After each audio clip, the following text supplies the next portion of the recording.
great to see you. I hope you had a great week. Today I'm back. I'm here to talk about the follow-up story between Saul and Samuel. So Saul is anointed king. God chose him to be the king. He told Samuel, I know there's a lot of people around, but this person that you meet next will be the person that I have chosen for king. So Saul was on his way to find his donkeys that were lost, him and his servant, and Samuel met them on the way. So I'll read the story for you. So Samuel met them on the way, and he knew that this was the one that God told him would be king. So he told them the donkeys would be found and invited Saul and his servant to a special feast. Then Samuel took them back to his house in the city, where Samuel and Saul talked together upon the roof of Samuel's house. Early the next morning, Samuel awakened Saul and told him it was time for him and his servant to return home. So Samuel walked along with them. And as they were getting close to the edge of the city, Samuel told Saul to send his servant ahead on so that way they can talk privately. Samuel then took a vial of oil and poured it on Saul's head.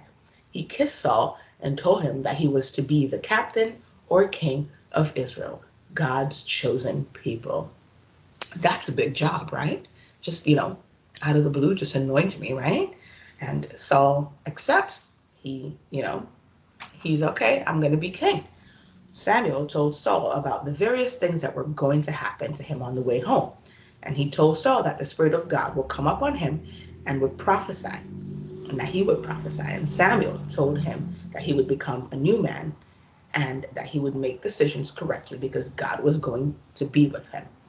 Then Samuel told Saul to go to Gilgal because Samuel was going to go there to offer a burnt offering and sacrifices to God. He told Saul to wait there for 7 days until he arrived.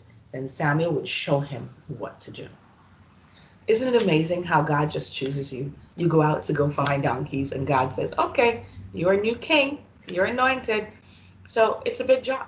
And I know that God has given a lot of us big jobs, right? And he wants us to trust him. Once he has put his anointing on you, there is nothing else, right? So you just have to go with it, trust him, and believe and obey and do what the Lord has asked you to do. So I hope you guys have a great week, and I hope you are obedient this week and you trust God for everything that he's going to do for you. See you next week. Take care.